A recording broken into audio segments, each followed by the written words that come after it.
जो स्वीकृति को लेकर कई बार। धन्यवाद, बहुत बहुत धन्यवाद आपको। धन्यवाद सभापति महोदय। मैं आपने मुझे मौका दिया इसके लिए धन्यवाद।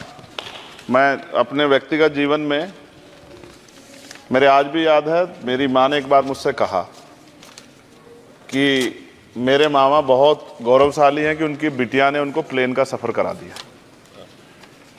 क्योंकि हम गांव से आते हैं, किसान परिवार से हैं, तो हर चीज़ की हमारे लिए अहमियत है।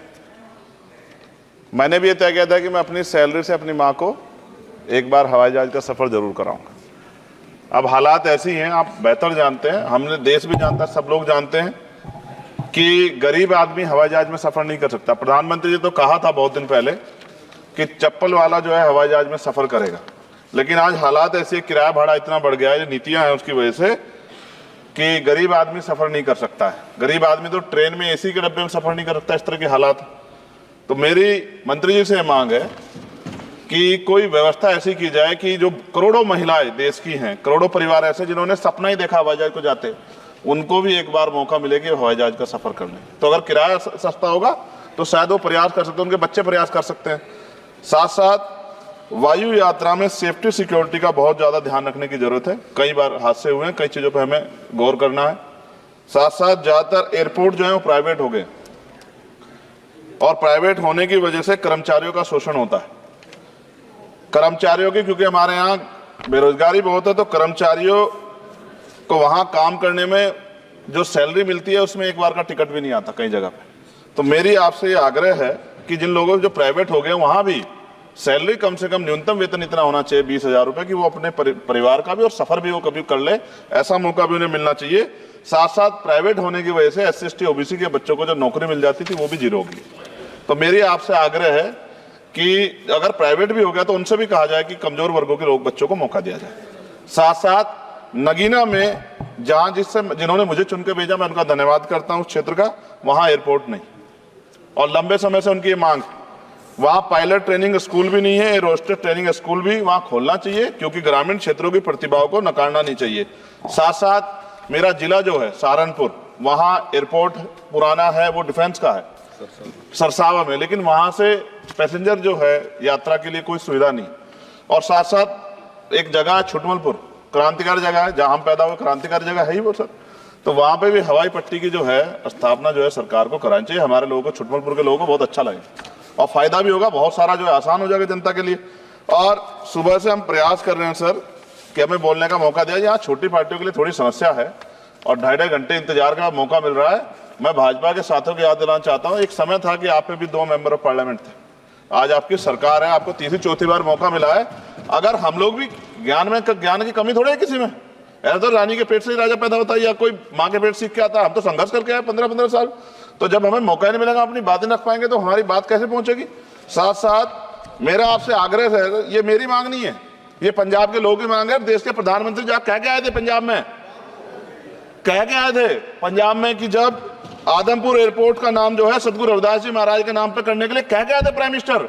आप पता करा लो, ऑन रिकॉर्ड है, प्राइम मिनिस्टर ने अपनी स्पीच में कहा जब पंजाब गए कि हम इस जालंधर में जो एयरपोर्ट है आदमपुर में, कि हम उसका नाम सतगुरु रविदास जी महाराज के नाम पे करेंगे। लेकिन सर दावे और वादे हैं, कब तक ये खोखले वादे होते रहेंगे।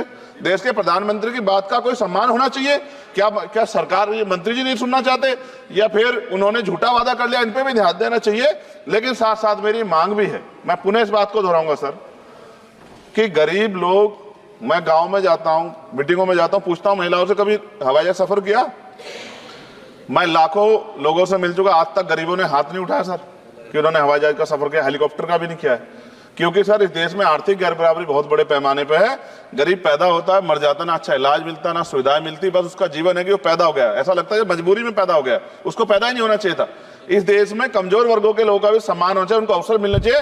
सरकार की योजनाओं में गरीबों की हिस्सेदारी होनी चाहिए, इस बात का ध्यान जो है सरकार को रखना चाहिए। और अगर सरकार नहीं रखती है तो वो सरकार सर गरीबों की नहीं हो सकती है।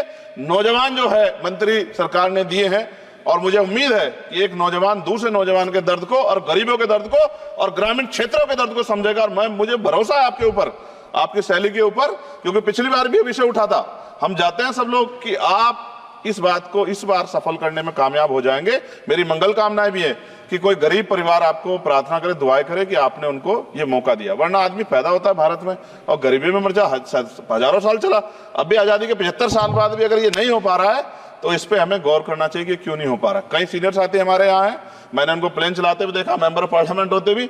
मेरा विश्वास है कि अगर इधर से भी और इधर से भी सब लोग जनता के विषय में सोचेंगे तो जनता की जिंदगी आसान होगी, जो कि अभी नजर नहीं आती। और मैं फिर आपसे आग्रह करूंगा, आप चेक कराइए, SC ST OBC के बच्चों को वैसे ही नौकरी नहीं मिल रही है, और जब ये पूरा सेक्टर प्राइवेट हो जाएगा तो क्या रिजर्वेशन करेंगे हम लोग?